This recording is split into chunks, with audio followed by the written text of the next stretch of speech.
Hello అండి. Last time నేను కుంకుడుకాయలు ఎలా యూజ్ చేసుకోవాలి అని ఒక వీడియో పెట్టాను. సో, దానికి ఇంకొక వీడియో ఏంటంటే ఇప్పుడు కుంకుడుకాయలతో పాటు మనకి హెయిర్‌కి కొంచెం సాఫ్ట్‌నెస్ గానీ, నరిష్‌మెంట్ కానీ, ఇంకొంచెం మనకి న్యూట్రియంట్స్ కూడా కావాలి కదా! ఆ కుంకుడుకాయల్లో నేనేం చేశానంటే కరివేపాకు వేశాను, అవిసె గింజలు వేశాను, మెంతులు వేశాను, నాటు మందార ఆకులు 4 వేశాను.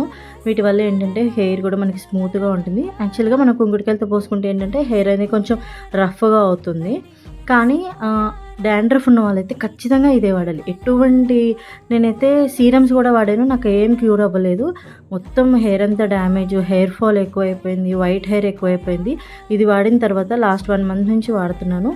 ఇది వాడిన తర్వాత మాత్రమే హెయిర్ ఫాల్ తగ్గింది ఫస్ట్ నాకు. డాండ్రఫ్ కూడా ఒక 100%లో ఒక 50% అయితే నాకు డాండ్రఫ్ కంట్రోల్‌కొచ్చేసింది.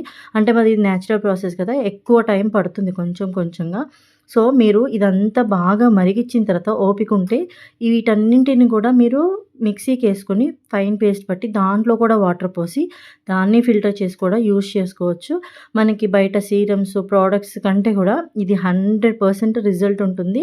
మనకి కొంచెం రిజల్ట్ లేట్ అయినా న్యూట్రియంట్స్ మట్టికి ఖచ్చితంగా అందుతాయి. దీంట్లో మీరు కావాలంటే ఆనియన్ గూడా వేసుకోవచ్చు. నేనైతే ఇక్కడ వేసుకోలేదు. స్మెల్ ఎలా ఉంటుందో అనేసి నాకు డౌట్ తోటి.